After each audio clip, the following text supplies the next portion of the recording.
사무엘하 1장을 읽었습니다. 사무엘상은 이제 사무엘이 사울에게 기름을 부어 왕을 세우는 것부터 시작하여 사울의 일생을 다 다룹니다. 그리고 사무엘하는 우리가 읽었던 것처럼 사울이 죽은 사건부터 이제 다윗이 노년에 이를 때까지의 사건들을 다 다룹니다. 그리고 이제 열왕기상으로 넘어가면 열왕기상 1장에서는 솔로몬이 왕이 되는 일부터 시작해서 나라가 나뉘어 왕들의 역사들이 기록되는 것입니다. 그래서 우리가 얼핏 생각하기에는 열왕기 이러면 열왕기서 그러면 왕들의 역사니까 사울, 다윗 다 거기에 있겠다 이렇게 생각할 수는 있으나, 그러나 사울은 사무엘상에 그리고 다윗은 사무엘하에 기록되어져 있다 이렇게 생각하면 좋겠습니다. 오늘 사무엘하의 시작이 사울이 죽은 후에 이렇게 시작됩니다. 이제 다윗의 시대가 시작된 것이지요. 아직 다윗이 왕이 되지는 않았지만 이미 하나님으로부터 왕으로 기름을 부음받은 자이었기 때문에 이제 하나님은 사무엘하에서 다윗이 어떻게 이스라엘 전체의 왕으로 등극하는지, 그리고 어떻게 나라를 다스리는지, 그리고 그가 얼마나 하나님을 향한 사랑으로 성전을 짓기를 갈망했는지, 그 일을 위해서 그가 어떻게 준비했는지에 대한 내용들을 쭉 기록하고 있습니다. 오늘은 사울이 죽은 사건과 관계해서 한 아말렉 사람의 그런 소식으로 시작으로 말들이 내용이 이어지고 있습니다. 한 아말렉 사람이 전쟁터에서 다윗에게 와가지고 사울과 요나단이 죽었다는 부고를 알립니다. 그런데 오늘 내용을 사울이 죽었던 사무엘상 31장의 내용과 좀 비교해 보면 이 아말렉 사람은 자기가 진술한 대로 사울을 죽인 장본인은 아니고 가장 뭐라 그럴까요?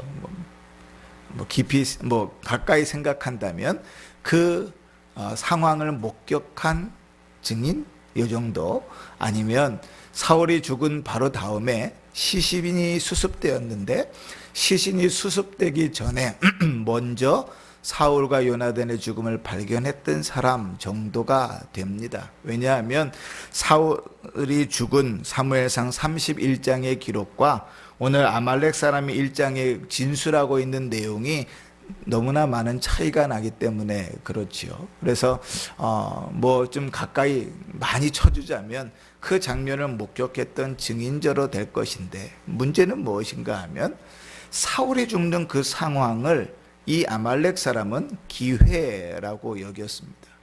왜냐하면 다윗은 점점점 떠오르는 왕이었고 사울은 점점 이제 지는 별이었거든요. 그런데 사울이 죽는 장면을 목격했으니 사울과 다윗은 숙적의 관계라 이렇게 생각을 한 거예요. 그래서 이 사울을 죽이고 그 증거로 그의 왕관과 또 팔찌를 가지고 가면 내가 다윗에게 적어도 지위를 받지는 못해도 대우는 받겠다 이렇게 생각을 한 거죠. 그래서 그것을 기회로 삼아 가지고 그 왕관과 팔찌를 들고 다윗을 찾아가는 것입니다.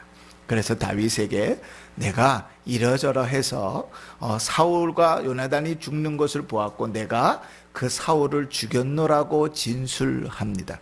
문제는 무엇인가 하면 그 진술이 자기가 생각한 대로 되지 않았다는 거예요.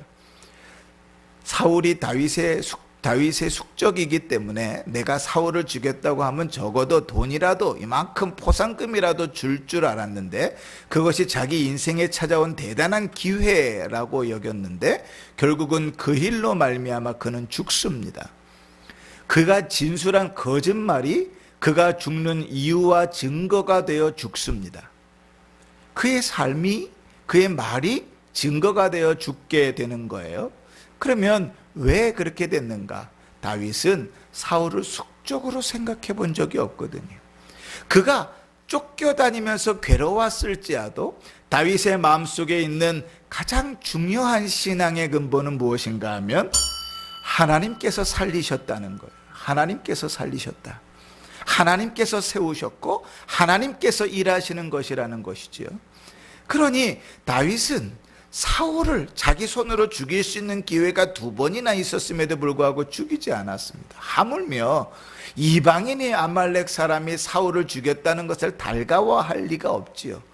근데 그런 모든 사실을 몰랐던 이 아말렉 사람은 자기의 인생의 가장 큰 기회라고 여겼던 거예요.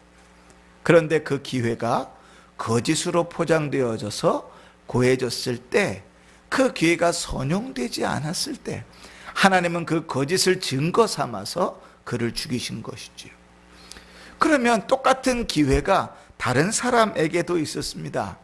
그게 누군가? 길르앗의 야베스 사람들입니다. 길르앗 야베스 사람들은 사울이 죽었다는 사실을, 요나단이 죽었다는 사실을 듣게 돼서 알게 됐죠. 그래서 그 먼 길을 달려가 가지고 그의 시신을 수습합니다. 그리고 그를 숨기지요. 다윗이 나중에 어떻게 하지요? 이 길르앗 야베스 사람들을 후대합니다. 사랑하는 성도 여러분, 우리 인생의 기회라는 것은 무엇일까요? 하나님께서 우리의 인생에 주신 기회라는 것은 무엇일까요? 내가 생각하지 못했던 절호의 찬스가 주어졌을 때 그것이 기회일까요?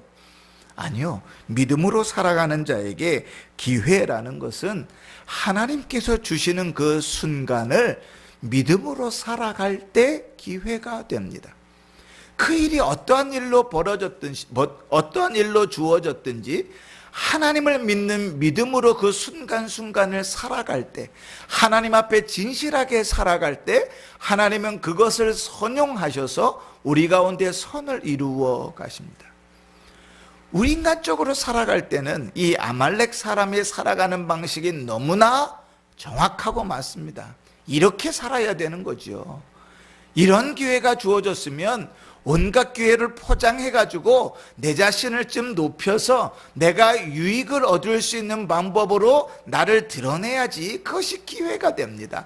무언가 하나를 쥐더라도 무언가 하나를 얻더라도 훨씬 더 많이 얻을 기대를 갖는 것이 이 아말렉 사람과 같은 방식이죠. 그러나 하나님의 일하심 속에서는 그것은 하나님의 방법이 아닙니다.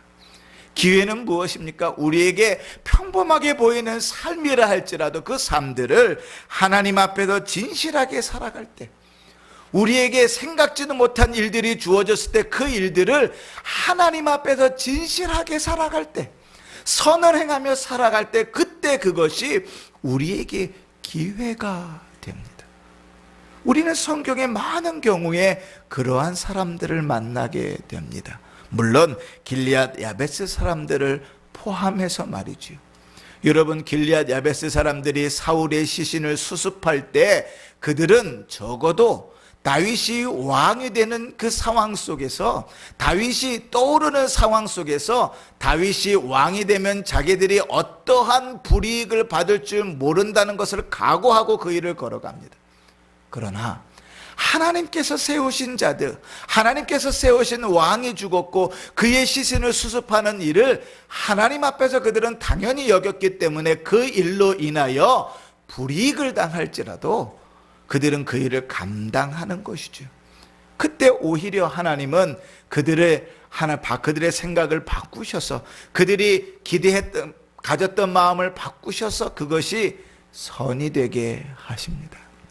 사랑하는 성도 여러분, 신자는 기회가 주어질 때마다 선을 행하며 살기를 힘쓰는 자입니다. 신자는 순간순간 하루하루의 삶들을 하나님 앞에서 믿음으로 살기를 힘쓰는 자입니다. 그것이 기회입니다. 우리에게 주어지는 기회, 우리가 복을 누릴 기회, 하나님께서 은혜를 베푸실 기회입니다. 그러니 사랑하는 성도 여러분, 우리에게 주어진 삶들을 힘써 믿음으로 살 수 있기를 바라고, 우리에게 주어진 삶들을 우리의 잔꾀를 부리지 말고 세상 사람들의 생각대로, 세상 사람들의 방법대로 꿈꾸지 말고 하나님 앞에서 진실함으로, 하나님 앞에서 선함으로, 믿음으로 살아내시기를 바랍니다. 우리가 믿음으로 결단하며 살아갈 때 우리가 생각하기에는 그 끝에는 실망이 있고 좌절이 있을 것 같아 보일지라도 하나님은 그것을 선으로 바꾸셔서 우리 가운데 역사하실 것입니다. 우리가 믿음을 버리고 세상 사람들과 같이 살아갈 때 하나님은 그 속에서 더 풍성한 은혜를 주실 것처럼 생각하지만 그것을 다 뒤집어 엎으시고 그것을 심판하심으로 갚으실 것입니다. 그러니 우리에게 주어진 모든 삶들을 하나님의 선하신 뜻을 분별하며 살아가시기를 바라고, 그 은혜 가운데 하나님께서 베푸시는 복된 길을 걸어가시기를 주의 이름으로 축원합니다. 아멘.